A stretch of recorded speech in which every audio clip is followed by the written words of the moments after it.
আমরা যে শবে বরাতের আমল আমরা পাই, এই আমল হচ্ছে তিনটা। কয়টা বলেন তো? আমার সঙ্গে কথা বলেন না, আমি এখনই দোয়া করব। বলেন কয়টা? এক, ইবাদত। এক নম্বরে কি? দুই নম্বরে হচ্ছে তেলাওয়াত। দুই নম্বরে কি? তিন নম্বরে হলো জিয়ারত। কয়টা হলো? এই শবে বরাতের আমল হলো তিনটা। কয়টা বলেন তো? এক নম্বরে ইবাদত, এক নম্বরে ধরে বলেন, দুই নম্বরে তেলাওয়াত, দুই নম্বরে, আর তিন নম্বরে জিয়ারত। এখন এই তিনটাই যাতে রাত্রে হয়, আর সকালে আমরা আখেরি মোনাজাতে যতটুকু সম্ভব আমরা কলিজা ভরে আল্লাহর কাছে চাই, আল্লাহ তাআলা যেন আমাদের নেক মকসুদ কবুল করেন। জবান করে বলেন আমিন। এক নম্বরে ইবাদত। ইবাদত কাকে বলে? এখানে অনেক বিশ্লেষণ আছে, ওদিকে যেতে চাচ্ছে না। শুধু শারীরিক অবয়ব কাঠামো দিয়ে, শক্তি দিয়ে যেটা আদায় করা হয়, এই স্বার্থে এটাকে বলা হয় ইবাদত। কি বলে বলেন তো? যেমন সেজদা করা, রোজা রাখা, এগুলো কি? আর দুই নম্বরে কি? তেলাওয়াত। দুই নম্বরে তেলাওয়াত করা হয় কিসের? কোরআনের। জোরে বলেন আফজালুল ইবাদাতি তিলাওয়াতুল কোরআন। এই পৃথিবীর ভিতরে যত নফল ইবাদত আছে, সবচাইতে উত্তম হলো কোরআনে মাজিদ তেলাওয়াত করা। বলেন সুবহানাল্লাহ। তাহলে দুই নম্বরে পেলাম তেলাওয়াত, দুই নম্বরে কি পেলাম? জোরে বলেন। আর তিন নম্বরে হলো জিয়ারত। এই বিষয়টা নিয়ে ইদানিং কিছু মানুষ মতপার্থক্য তৈরি করে, সেটা হচ্ছে কবর জিয়ারত করা। কি করা? এই বিষয়ে আমি একটা আমার অভিমত বলি, না জায়েজ না জায়েজ সেটা পরের ব্যাপার। এই জিয়ারতটা হরিপুরে হক আদায় করে হয়, আমি জানি। বলেন না সুবহানাল্লাহ। আমি দেখি অনেক মানুষ জুম্মার দিন নামাজ আদায় করার পর বাপের কবরের পাশে দাঁড়ায় যায়। সুবহানাল্লাহ বলবেন না ভাই? এটা আমার দৃষ্টিতে আল্লাহর কাছে পছন্দনীয় জিনিস। এখন বলবেন আপনি কি ইসলাম? না, ইসলাম না। কোরআন হাদিস যেটা বলে ওর আলোকে বলি। শোনেন, আমি যখন আমার বাপের কবরের পাশে দাঁড়াই, আমার মনে হয় আমার 22 বছর, 24 বছর, 30 বছর, 40 বছরের সব স্মৃতি আমার চোখের উপরে ভেসে ওঠে। কথা বলেন না? আমি যখন আমার বাপের কবরের পাশে দাঁড়াই, তখন মনে হয় আমার বাপ আমার পেছনে 28 থেকে 30টা বছর যে পরিশ্রম করেছি, এই পরিশ্রমের সব ধারা উপধারাগুলো আমাদের চোখে ভেসে আসে। সুবহানাল্লাহ বলবেন না ভাইরা? এটাকে আপনারা নাজায়েজ বলেন আর বেদাত বলেন, এইটাই করা লাগবে, এইটাই হলো হক। কথা বলেন না কেন ভাই? আর এখন বলে না, কবর জিয়ারত করলে যেখানে সেখানে হয়। ওরে ভাই, সব জায়গা থেকে হয়, কিন্তু আমার বাপের কবরের পাশে আমি যখন দাঁড়াই, তখন আমার দিলটা ঠান্ডা হয়ে যায়। আল্লাহর কাছে দোয়া করি, আল্লাহ আমার বাপকে তোমার জান্নাত দেওয়াই লাগবে। এই তিনটা আমল হচ্ছে এই সময়। কয়টা? জোরে, একটুখানি জোরে বলেন।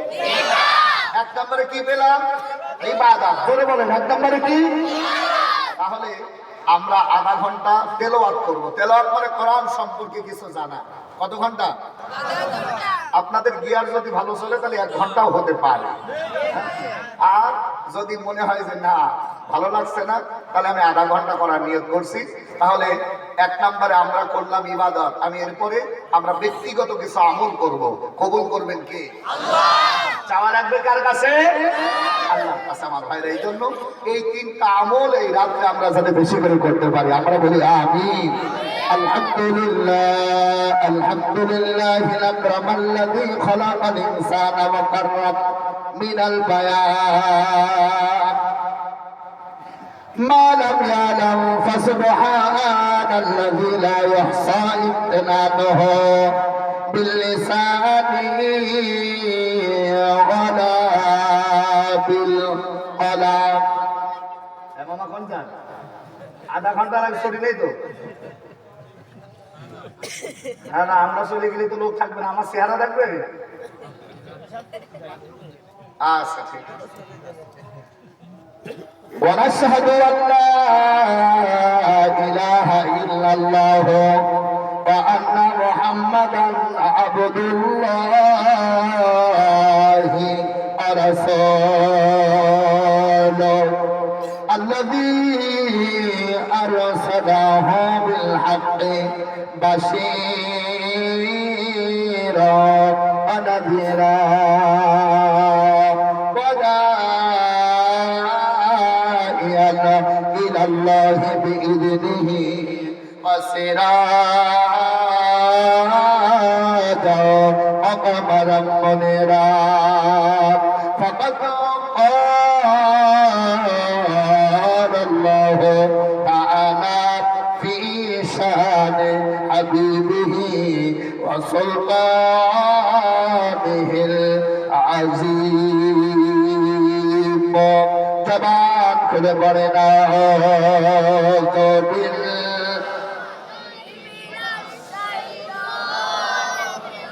بسم الله الرحمن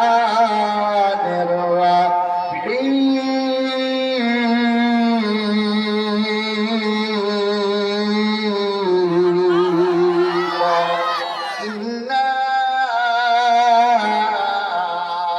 أنزلناه في ليلة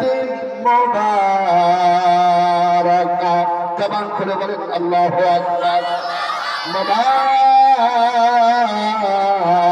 মুবারাকাতিন ইন্না কুন্না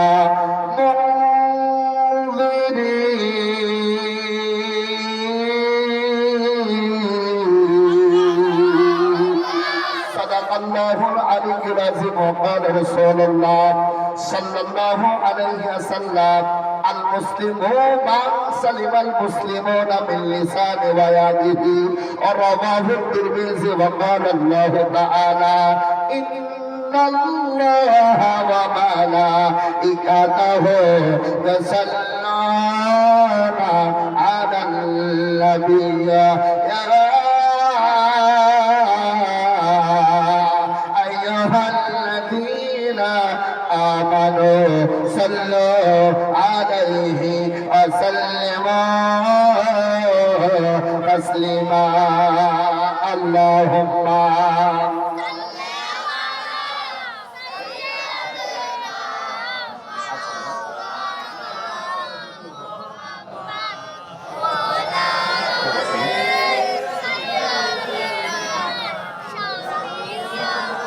একটু জোরে বলেন আল্লাহুম্মা সাল্লি আলা মাওলানা মুহাম্মদ ওয়া আলা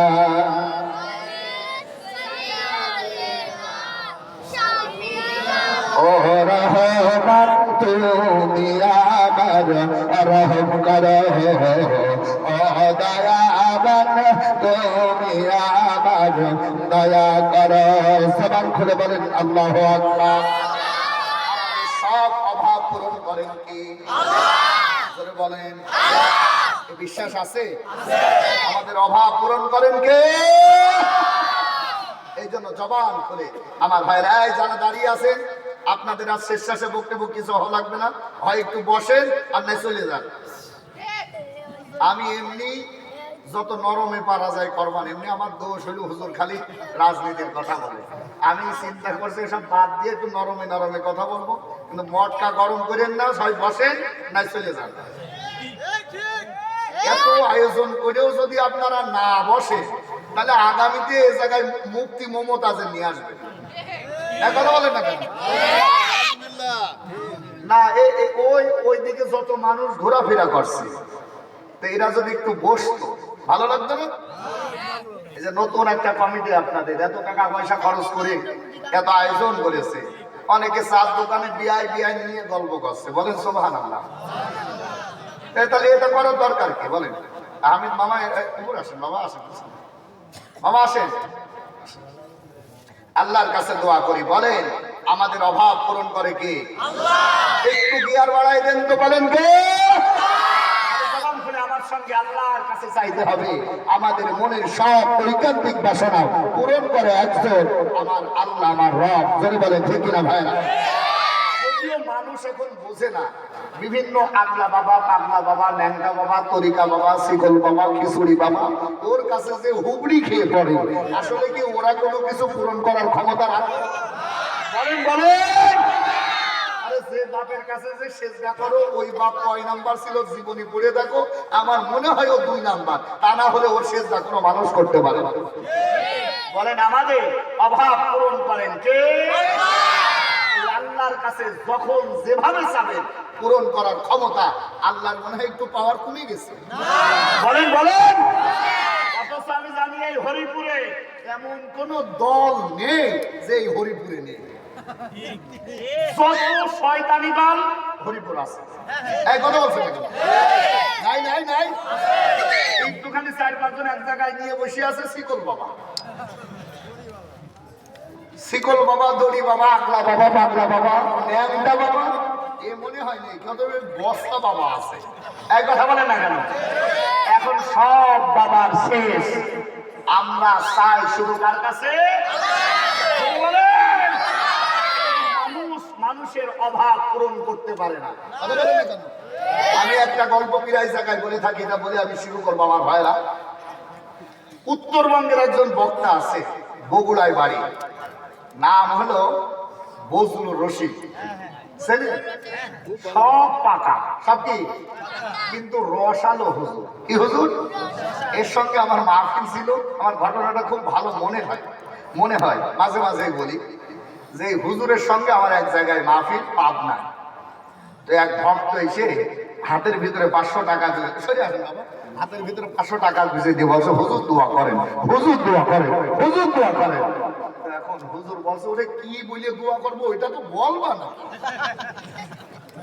বলছে হুজুর 14 বছর বিয়ে করেছি, 14 বছরে আমার 3 মেয়ে, এরপরে আবার যখন চেষ্টায় আছি মনে হচ্ছে আমার মেয়ে হবে হবে ভাব। হুজুর আমার ঘরে কয় মেয়ে? বলেন বলেন। এইবার আমার বউ কি আবার বাচ্চা হবে। 500 টাকার কষ্ট হয়েছে, নোট দিয়ে আপনার কাছে দোয়া চাই, এইবার যেন আল্লাহ আমার মেয়ে না দেয়, আল্লাহ যেন একটা ছেলে দেয়। কি দেয়? বজলুর রশিদ পকেট থেকে আর 100 টাকা বের করলো, কত হলো? 600 টাকা মুরিদের হাতের ভিতরে গুঁজে দিয়ে বলছে বাপ তুইও যা আমিও তাই, তুইও যা। তোর ঘরে 3 মেয়ে, আমার ঘরেও 3 মেয়ে, তোর বিয়ের বয়স 14 বছর আর আমার বিয়ের বয়স 34 বছর। এই বিয়ে পুরো বয়সে আর একটা ঝুঁকি নিয়েছি, ও সাদা আর একটাও মেয়ে হয়েছে। এই 34 বছরে আল্লাহর কাছে কত দোয়া করলাম, আল্লাহ আমি বক্তা মানুষ, আমার একটা ছেলে দাও, ছেলে দাও। আমার দোয়াই আমার কাছে লাগে না, আমার দোয়া তোর কাছে লাগবে, এই গ্যারান্টি আমার না। কথা বলে অতএব আমার কাছে না, চাওয়া লাগবে কার কাছে? পাগলা বাবা, ন্যাংটা বাবা, দরগা বাবা, জায়গায় যে হুবড়ি খেয়ে পড়ো ও জায়গায় নয়, বরং আল্লাহর কাছে চাও। আমার আল্লাহ চাইলে পরে তোমাকে উত্তম ব্যবস্থা করে দিতে পারি। কথা বলে চাইতে হবে কোথায়?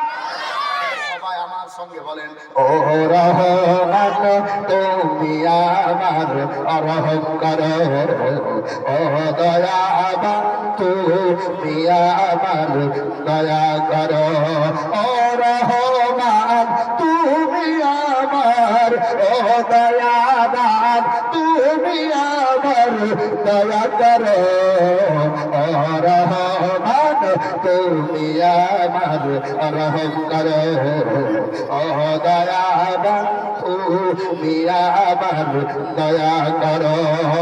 সকল সৃষ্টির শ্রেষ্ঠ করেছো তুমি আমার, কখন শুকর আদায় করিনি আমি তোমার, আমি গুনাহগার আমায় তুমি ক্ষমা করো, ও রহমান তুমি আমার রহম করো, ও দয়াবান রহমান তুমি আমার দয়া করো লা ইলাহা জোরে জোরে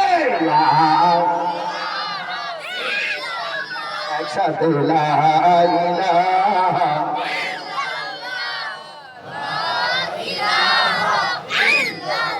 লা ইলাহা জোরে লা ইলাহা লা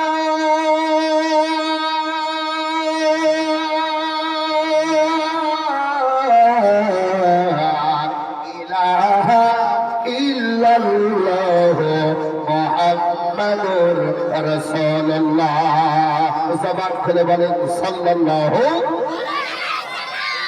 কণ্ঠের আওয়াজ দিয়েছেন কি ওই আল্লাহকে জবান খুলে একটা বার ডাক দিয়ে বলেন দেখি আল্লাহু আকবার আমার ভাইয়ের আমার বন্ধুরা এই দুনিয়ার কোন সন্তান যদি মাকে ডাক দেয় 50 থেকে 100 বার যদি ডাক দেয় মা কিন্তু বিরক্ত হয়ে যায় আব্বাকে যদি 50 থেকে 100 বার ডাক দেয় আব্বা বিরক্ত হয়ে যায় মাঝে মাঝে চিন্তা করে আমার সন্তানের মাথার নাক মনে হয় ঢিলা হয়ে গেছে নেতাকে বারবার নেতা করে ডাকবেন আমার ভাইয়েরা নেতা বিরক্ত হয়ে যায় কিন্তু একটা মাত্র নাম যত ডাকবেন তত খুশি হবে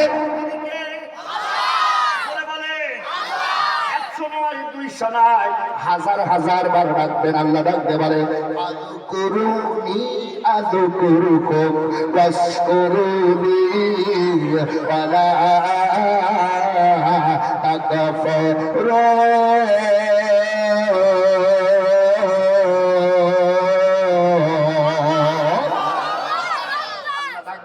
বান্দা যখনই আমারে ডাকে আমি আল্লাহ বান্দারে ডাকতে থাকি তার মানে এখন আমরা যদি বলি আল্লাহ আল্লাহ আল্লাহ আল্লাহ বলবে বান্দা বান্দা না আল্লাহকে যখনই ডাকবে আপনার মনের ঐকান্তিক বাসনা আমার আল্লাহ পূরণ করে দেবে আল্লাহ রাব্বুল আলামিন ডাকতে বলেন আস-সাবিরিনা ওয়াস-সাদিকিনা ওয়াল কানিতিনা ওয়াল মুনফিকিনা ওয়াল মুস্তাগফিরিনা বিল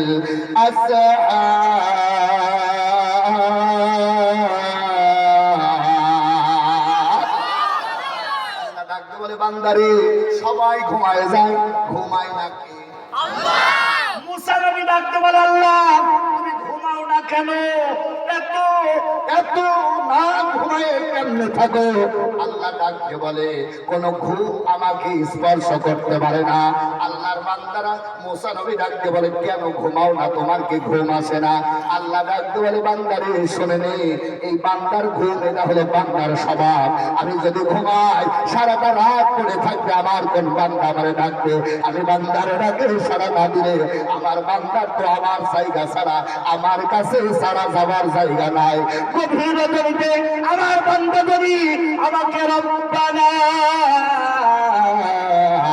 ইন্নানা আমান্না ফাগফির লানা যুনুবানা ওয়া কিনা আযাবান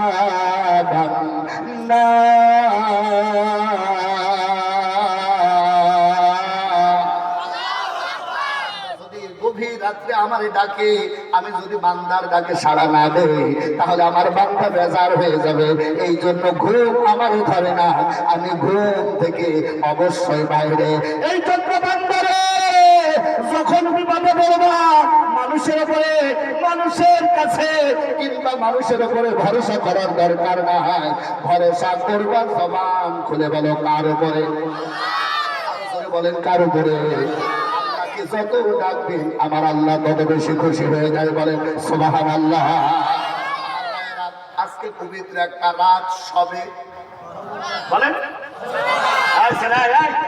কি যুবক মানুষ উঠে যাও কি করতে কুয়া শুধুই পেলাম না উঠা উঠে শুধু আরে বুড়ো মানুষ উঠলে তো বোঝা যায় যুবক মানুষ এখন উঠবে কেন আধা ঘন্টা তো বসবে যে যুবক উঠবে সেটা মনে করবেন ও হয় গোলাপ ফুল কিনে দিয়েছে ওইটা দিয়ে আজকে এখন উঠছে এসে গেছে, আমি বেশি কথা বলতে যাচ্ছি না। কয় তারিখ? কি দিবস? আহা, এটা হলো বিশ্ব বেহায়া দিবস। কি দিবস? এইটা বললে একটু সম্মান বাড়ে। আমার ভাষায় আমি একটু বলবো, মুরব্বীরা কিছু মনে করেন না। আমি বলি এটা বিশ্ব কুত্তা কুত্তি দিবস। এইবার যে যুবকটা উঠবে মনে করবেন ও প্রিয়া ফোন দিয়েছে, ওর গোলাপ ফুল কিনে দিয়েছে, ওইটা দিয়ার জন্য যাচ্ছে। দেখেন তো কোনটা ওঠে। বুড়িও মানুষ উঠলে হবে, কিন্তু ওই বুড়িও যুবক যেটা উঠবে মনে করবেন ওই কাতারের লোক। দেখেন কোনটা ওঠে। আচ্ছা, এবার আপনারা বলবেন যুবকরা মন খারাপ করছে, হুজুর বিশ্ব কুত্তা কুত্তি দিবস, হুজুররা নাই মানলো, তাই বলি এত নিচে নামানো কি উচিত? আমি একটুখানি ব্যাখ্যা করবো। বিশ্ব বেহায়া দিবস, বিশ্ব কুত্তা কুত্তি দিবস কেন বললাম? যদিও লজ্জা করতেছে তাও বলি। আচ্ছা, কুকুরের একটা স্বভাব আছে, ওর একটা মাসও আছে। কুকুরের মাস নেই? আর যারা এই বিশ্ব ভালোবাসা দিবস নামে ফুল দিয়াদি করে, এদেরও একটা মাস আছে। মাসটা কি মাস? জোরে বলেন না কেন? কুকুরের যে স্বভাব, এরও সেই স্বভাব। কথা বলেন। তাহলে এই মাসে যারা ভালোবাসাকে সীমাবদ্ধ করতে চায়, এরা আসলে ওই জাত। ঠিক আছে, আজকে বললো কেন? জোরে বলেন। আর সবচাইতে বড় কথা কি জানেন? এই দিবসটা যিনি নিয়ে এসছে ইংল্যান্ড থেকে, ওর নাম হলো শফিক রহমান। সাংবাদিকরা জিজ্ঞাসা করছে, ভাই আমরা জানি আপনার নাম শফিক রহমান, কিন্তু পোস্টারে দেখলাম লেখা আছে শফিক রহমান। জানতে চাই, বলেন তো দেখি, বলেন শফিক রহমান থেকে রহমান নাম কেন নিলেন? ওই শয়তান ওই দিন বলেছিল, সাংবাদিক ভাইরা শোনো, রহমান নামের ভিতরে জঙ্গিবাদের গন্ধ পাওয়া যায়, এই জন্য রহমান নামটা কাজ করে দিয়ে আমি রহমান নাম দিয়েছি। জানতে চাই ও সাংবাদিক ভাইরা, বলেন তো দেখি রহমান কার নাম? রহমান কার নাম? আল্লাহর নামের ভিতরে যারা জঙ্গিবাদের গন্ধ পায়, আল্লাহর কসম করে বলে ওরা কুকুরের চাইতে খারাপ। কথা বলেন। বুড়ো মানুষ কথা বলার দরকার নেই, ওর আর প্রেম কতটুকু আছে। এই যুবকরা বলেন, এ দিবস কি দিবস? কুত্তা কুত্তি দিবস। ধরে বলেন। কুকুরের স্বভাব ভালোবাসা দেয় লোকালয়ে না মানুষের সামনে? বলেন। আমাদের যুবকেরাও দেখবেন, আজকে তো বাইরে বের হয়নি, কিন্তু তথ্য অনুযায়ী কত মানুষ এতিমের মতো আমাদের ওই ব্রিজের কর্নারে দাঁড়ায় কত ফুল দিয়া দিয়ে করেছে। এখন থেকে তোবা যদি না করো, আমরা বুঝে নিলাম ওই নাস্তিকবাদী দিন যারা আয়োজন করে ভালোবাসা দান প্রদান করতে চায়, আমরা বুঝে নেব শোনার পরে যদি ফিরে না আসো, তোমরাও এক নয় দুই নয় 4 ভাগের জাত, তোমরা মুসলমান না। আর কোনদিন ফোন দেবো না। কারা কারা দেখে হাত তোলেন তো? তার মানে এরা এই জগৎ দিয়ে আইছে।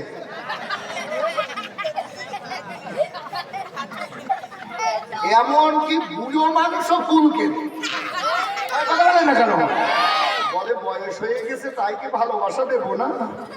কত বড় শয়তান! এই দিবস পালন করা হারাম। বলেন, আমরা এই দিবসের সাথে নেই। সবাই একমত? এইটা দেখি কারা কারা একমত, দেখি হাত তোলেনি ওরা গো। কত মানুষ হাত তোলেনি। আমরা এই দিবস মানি না, কারা কারা হাত তোলেন? এখনো হাত তোলেনি। ওলা কি মানে আমরা 14 ফেব্রুয়ারি মানি না। কি করি না? এইবার কারা কারা মানি না হাত তোলেন? হাত তোলে নাই, কি ব্যাপার? আচ্ছা বলিয়ে দিলাম, মানলি মানো, না মানলে আলু দম খেয়ে বাঁচো, যা হয়। আল্লাহ মাফ করে দিক, জবান করে বলে না আমি। আবার ভাইরা, আল্লাহ তাআলা আমাদের আজকের আয়োজনকে কবুল করে নিক, জবান করে বলে না আমি। সাল্লাহ কেন্দ্র ঈদগাহ ময়দান ও গোরস্থান কমিটির উদ্যোগে আয়োজিত ঐতিহ্যবাহী ঐতিহাসিক তাফসীরুল কোরআন মাহফিল। যদিও তাফসীর লিখেছে আধা ঘন্টা 1 ঘন্টায় তাফসীর করা সম্ভব নয়, আমরা খালি উপর ভাসিয়ে খেয়ে চলে যাব। সকালে যা হয় হবে ইনশাআল্লাহ। আল্লাহ তাআলা আজকের এই মাহফিলকে কবুল করে নিক, জবান করে বলেন আমিন। আজকের এই মহৎ জলসার সম্মানিত সভাপতি অত্র এলাকার প্রতিটা মানুষের হৃদয়ের স্পন্দন ভালোবাসার মানুষ জিল্লুর রহমান কলিজা ভরে দোয়া করি, হে আল্লাহ তুমি তোমার গোলাপকে কবুল আর মঞ্জুর করে নাও। জবান খুলে বলেন আমিন। মাহফিল পরিচালনায় আছেন জনাব রেজাউল করিম সাগর ভাই, কলিজা ভরে দোয়া করি আল্লাহ তাআলা তুমি একে কবুল আর মঞ্জুর করে নাও, ইসলামের সুশীতল ছায়াতলে কবুল করে নাও। জবান খুলে বলেন আমিন। প্রধান অতিথি আছেন এম মুশতাক হোসেন মাসুদ, চেয়ারম্যান ১ নং হাটল শরীফুর ইউনিয়ন পরিষদ, কলিজা ভরে দোয়া করি আল্লাহ তুমি তোমার এই গোলাপকে হায়াতে ঠিক দেবা, সিয়াতে কুল্লিয়া দান করে দাও। জবান খুলে বলেন আমিন। অভিভাবক হওয়ার জন্য ইসলামের নীতিমালা যা দরকার আল্লাহ তুমি তোমার গোলামের ভিতরে ঢোকায় দাও। এইবার আস্তে করে বলেন আমিন। প্রধান মেহমান অ্যাডভোকেট মোহাম্মদ জহিরুল ইসলাম সাহেব, কলিজা ভরে দোয়া করি। শুনেছি অসুস্থ, অসুস্থ নয়, কলিজা ভরে দোয়া করি আল্লাহ তাআলা যেন সুস্থতা দান করে দেন। কিন্তু নাম পড়তে পড়তে 1 ঘন্টা লাগবে, দোয়া করে দিলাম সবাই একসাথে, আল্লাহ তুমি কবুল করে নাও। জবান খুলে বলেন আমিন। বিশেষ অতিথি আছেন মোহাম্মদ রাজু আহমেদ, শরীফুল ইসলাম খোকন সহ অন্যান্য অনেক ভাইরা। বিশেষ করে এই গোরস্থান কমিটি যারা আছেন, যারা পরিশ্রম করছেন, কলিজা ভরে দোয়া করি আল্লাহ তাআলা যেন এই মানুষগুলোর কলিজা শীতল করে দেন। জবান খুলে সবাই এক বাক্যে বলছি আমিন। মঞ্চে উপবিষ্ট আছেন শ্রোতাভাজন ব্যক্তিত্ব, ভালোবাসার কলিজার মানুষ, সকলের জন্য দোয়া করে দিলাম। আরাফানা লাকা যিকরা, আল্লাহ তুমি এদেরকে কবুল আর মঞ্জুর করে নাও। জবান খুলে বলেন আমিন।